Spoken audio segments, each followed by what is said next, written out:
కేంద్ర బడ్జెట్పై అసెంబ్లీలో తీర్మానం ప్రవేశపెట్టారు రేవంత్ రెడ్డి.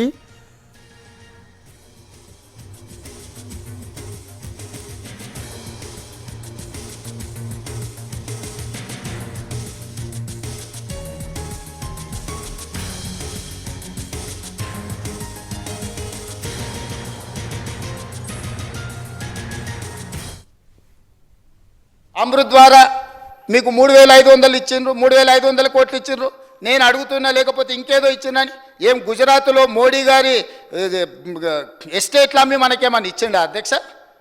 లేకపోతే ఆయన ప్రతి ఒక్కరిని కలిసి తెలంగాణ రాష్ట్రానికి రావాల్సిన బయ్యారం ఉక్కు కర్మాగారం గురించి, రైల్వే కోచ్ ఫ్యాక్టరీ గురించి, గిరిజన యూనివర్సిటీ గురించి, IIIT గురించి, IIM గురించి, మూసీ పరివాహక ప్రాంతం అభివృద్ధి కోసం, రీజనల్ రింగ్ రోడ్డు కోసం, పాలమూరు రంగారెడ్డి ఎత్తిపోతల ప్రాజెక్టు కోసం, ఈరోజు ఈ రాష్ట్రంలో జరగవలసిన అభివృద్ధి కోసం, సెమీ కండక్టర్స్ కోసం, అదేవిధంగా IT పరిశ్రమల కోసం, ఈరోజు ఫార్మా పరిశ్రమల కోసం అనుమతులు ఇవ్వండి, మీరు నిధులు ఇవ్వండి అని చెప్పి ఈరోజు వారిని కలిసి మేము విజ్ఞప్తి చేయడం జరిగింది అధ్యక్ష.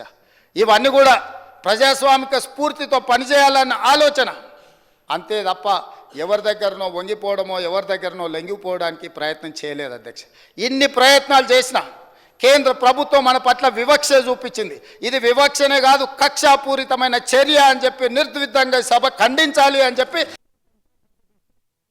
ప్రతి ఒక్కరిని కలిసి తెలంగాణ రాష్ట్రానికి డాక్టర్ బిఆర్ అంబేద్కర్ రచించిన రాజ్యాంగం ప్రకారం భారతదేశం అన్ని రాష్ట్రాల సమైక్య, అన్ని రాష్ట్రాల సమీకృత సమ్మిళిత అభివృద్ధి కేంద్ర ప్రభుత్వ బాధ్యత. ఈ ఫెడరల్ స్ఫూర్తిని కేంద్ర ప్రభుత్వం విస్మరించింది. కేంద్ర ప్రభుత్వం ప్రవేశపెట్టిన బడ్జెట్లో తెలంగాణకు వివక్ష జరిగింది. తెలంగాణ రాష్ట్ర ఏర్పాడిన నాటి నుంచి ఇదే ధోరణి కొనసాగించింది. ఆంధ్రప్రదేశ్ పునర్వ్యవస్థీకరణ చట్టం ప్రకారం 2 రాష్ట్రాల సుస్థిర అభివృద్ధి కోసం కేంద్ర ప్రభుత్వం అవసరమైన అన్ని చర్యలు చేపట్టాలి. కానీ విభజన చట్టంలో పొందుపరిచిన హామీలను అమలు చేయటంలో కేంద్ర ప్రభుత్వం విఫలమైంది. పార్లమెంటులో చేసిన విభజన చట్టంలో పొందుపరిచిన హామీలు ఇప్పటికీ అమలు కాకపోవటం తెలంగాణ ప్రగతిపై తీవ్రమైన ప్రభావం చూపింది.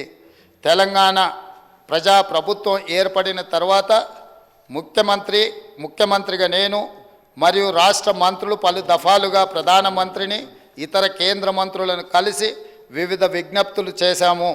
రాష్ట్రానికి సంబంధించిన వివిధ ప్రాజెక్టులకు ఆర్థిక సాయం కోరడంతో పాటు చట్ట ప్రకారం రావాల్సిన నిధులు అపరిష్కృతంగా ఉన్న అంశాలపై అనేక సార్లు అభ్యర్థనలు అందించాము. కానీ కేంద్ర ప్రభుత్వం వీటిని పట్టించుకోకుండా కేంద్ర బడ్జెట్లో తెలంగాణ పట్ల పూర్తి వివక్ష చూపించింది. అందుకే తెలంగాణ రాష్ట్ర పట్ల కేంద్రం అనుసరించిన తీరుపై ఈ సభ తీవ్ర అసంతృప్తిని, నిరసనను తెలియజేస్తున్నది. ప్రస్తుతం కొనసాగుతున్న బడ్జెట్ చర్చల్లోనే కేంద్ర బడ్జెట్కు సవరణలు చేసి తెలంగాణ రాష్ట్రానికి న్యాయం జరిగేట్టు తగిన చర్యలు తీసుకోవాలని ఈ సభ, ఈ ప్రభుత్వం డిమాండ్ చేస్తుంది. ఈ తీర్మానాన్ని సభ్యులందరూ పార్టీలకు అతీతంగా చప్పట్ల ద్వారా మీరందరూ ఆమోదం తెలపండి. తదుపరి కార్యాచరణ మళ్ళీ మనం అందరం కూడా చర్చించుకొని కేంద్ర ప్రభుత్వం మీద ఒత్తిడి తీసుకొచ్చి మన హక్కులను సాధించుకుందామని తమరి అనుమతితో ఈ తీర్మానాన్ని ప్రతిపాదిస్తున్నాను అధ్యక్ష.